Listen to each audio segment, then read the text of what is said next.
Атасы Өмүрбек Текебаев деп айтылган баш мыйзам чакчалыкей түшүп, текстери алмашып кеткени боюнча укук коргоочу Токтайым Үмөталиева сотко кайрылган. Бирок 3 жылдан бери андан майнап чыкпай келет. Анын үстүнө бул боюнча сотто көптөгөн кысымдар болгонун бүгүн басма сөз жыйынында билдирди. Ананда мыйзам боюнча Конституциянын биринчи түп нускасы юстиция министрлигинде болушу керек. Бирок көптөгөн талаптардан кийин сот ишине аталган министрлик баш мыйзамдын 2 документин алып келген. Ошондой эле кийинчерээк дагы бир документти беришкен. Ошентип баш мыйзам боюнча 3 башка документтин болушу кылмыш, деди Үмөталиева. Үчөө тең бири-биринен айырмаланат. Экөөндө 20 жылдык чек койгон мыйзам жок.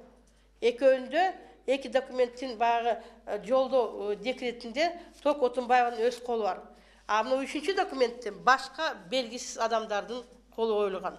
Бул официалдуу документтерди алмашкандын белгиси болот да, далилдөөсү болот. Ошондуктан мен бүгүн кайрылам АКС-ГКНБга, прокуратурага, президентке биринчиден. Анын белгилешинче 3 башка баш мыйзам боюнча документтин биринде да атасы деген Өмүрбек Текебаевдин колу жок. УКМК менен башкы прокуратура маселени иликтеп, Конституциянын атасын кылмыш жоопкерчилигине тартышы керек. Анын Конституцияга эч кандай тиешеси жок. Конституциянын чоң апа чоң аталары Бекназаров, Тургуналиев жана Эркебаевдер. Жаш атасы Сариев башка ата-энеси жок, деди ал. Ушул кезге чейин урматтуу Өмүрбек Чиркешевич, мен Конституциянын атасымын деп эле мактанып жүрчү эле.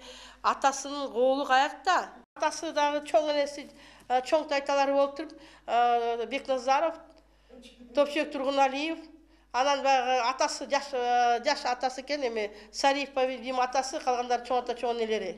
А 3-чү документте дегел толук жетим болуп атат Конституция. Будан артык далилдик базанын мен ойлойм кереги жок. Берде эки иш козгосо болот. Биринчиден ошо секретариаттын жоопкерчилиги башчысы ал кезде Өмүрбек Чиркешевич болгон. Ошол кишинин мыйзамдык жоопкерчилигин көтөрүш керек. Мына ушундай далилдерден кийин баш мыйзамды 20-жылга дейин өзгөртпөш керектигин тыюу жок деп эсептерин Үмөталиева сөзүнүн соңунда кошумчалады. 20 жылдык Конституцияны өзгөртүүгө салынган тыюу жок деп эсептеймин. Мына эки ошо протоколго кеткен маалымат менен мына министр өзү берген документ бул чоң тастыктоо болот.